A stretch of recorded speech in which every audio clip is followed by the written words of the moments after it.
Buddhism and the concept of first cause.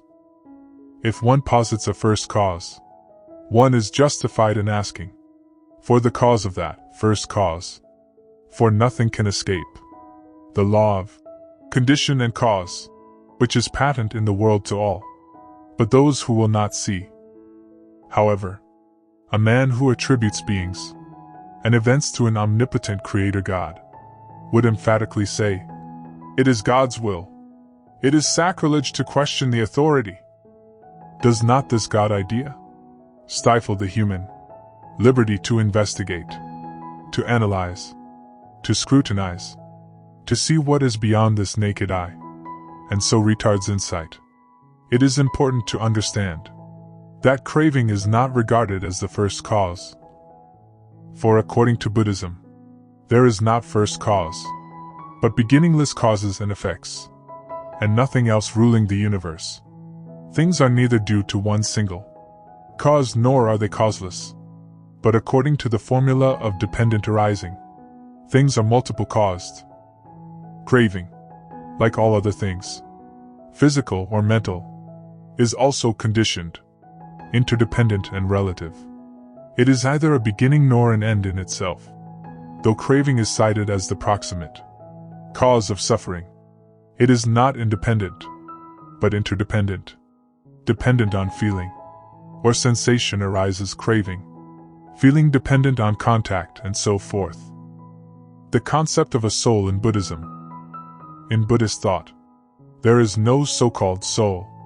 Birth precedes death, and death also precedes birth, so that the pair follow each other in bewildering succession. There is no so-called soul, self, or fixed entity that passes from birth to birth, though man comprises a psychophysical unit of mind and matter. The psyche, or mind, is not a soul or self, in the sense of an enduring entity, something ready-made and permanent. It is a force, a dynamic continuum capable of storing up memories not only of this life, but also of past lives. The mind or psyche is no more a fixed entity.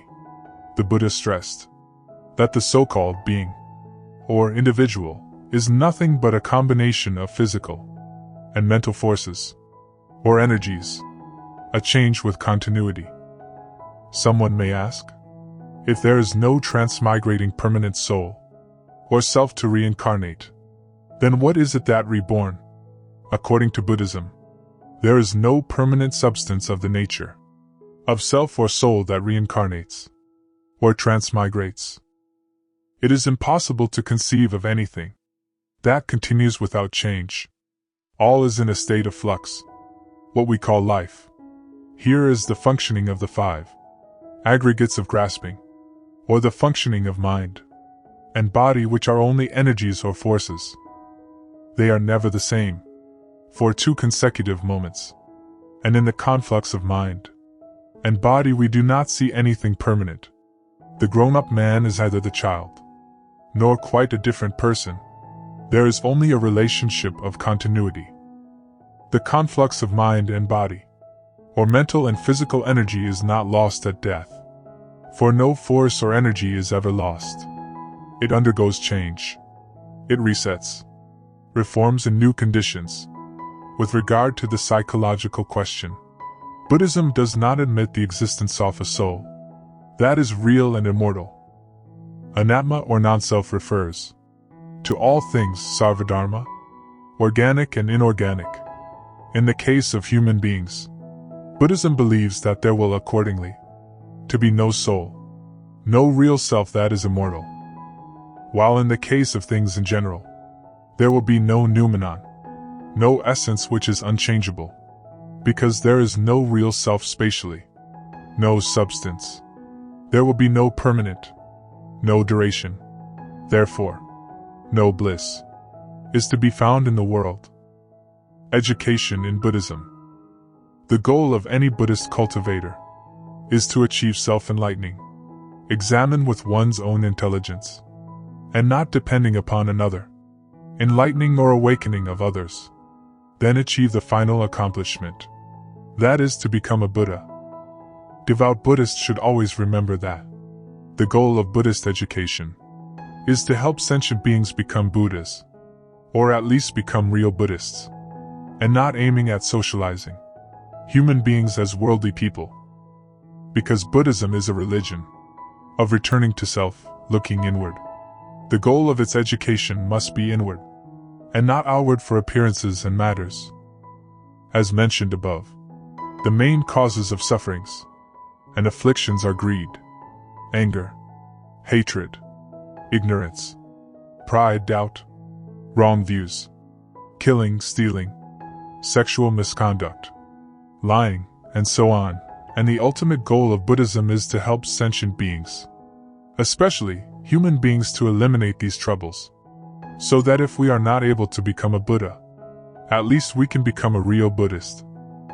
Therefore, the goal of Buddhist education is freeing cultivators from being led by these troubles, so that they could see reality and the truth as it is.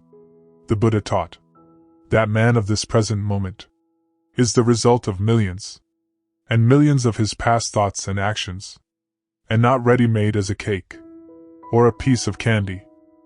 Man's character is determined by his own thinking. Thus, man is not perfect by nature. In order to become perfect, man has to educate and train himself. Among other sentient beings, human beings have the ability to think and to reason, and the intelligence to educate and build their life a better one. However, in order to achieve a better or a perfect life, Buddhist or non-Buddhist has no other ways but educating himself with the 5 precepts: not killing, not stealing, not committing sexual misconduct, not lying, and not drinking alcohol or doing drugs, and the Eightfold Noble Path: right view, right thinking, right speech, right action, right livelihood, right effort, right mindfulness, and right concentration. That is to say, education in morality. Besides, the core of Buddhism is the law of cause and effect, so Buddhist education cannot miss this law. Devout Buddhists should always remember that if this is, that comes to be. From the arising of this, that arises. If this is not, that does not come to be. From the ceasing of this, that ceases. Buddhist education helps point out to everybody that the law of cause and effect is for everybody, from normal people to saints. If you sow good deeds, you'll reap good results. In the contrary, if you sow bad deeds, you'll reap bad results without any exception. Therefore, according to the Buddhist education, whichever causes increases of greed, anger, ignorance, pride, doubt, wrong views, killing, stealing, sexual misconduct, lying, is bad and we should stay away from, and whichever helps decreasing or stopping the above-mentioned troubles is good, and we should pursue. Whatever we say, devout Buddhists should always remember that Buddhism is not a mere system of doctrine, it is a way of life. If we educate ourselves the way the Buddha taught, we would surely have a peaceful, mindful, and happy life. Buddhists always need 2 ways of education. The first way is secular education, and the second one is religious education. These 2 ways are considered as the 2 wings for a bird. Without 2 wings, no bird can fly.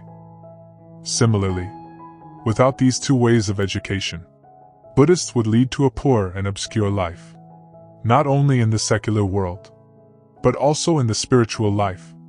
Secular education will help us with an appropriate profession to support our family, while religious education will help us lead a true happy life. As a matter of fact, religious education is extremely necessary, for it teaches us how to think and act in order to be good and happy. Besides, it also helps us love and understand the meaning of life, so that we are able to adjust ourselves to its laws in any circumstances. After experiencing 6 years in ascetic practices, the Buddha advised his followers to follow the middle path. He taught Buddhists should always make best use of their secular life, while cultivating the path of true happiness, in this world and hereafter.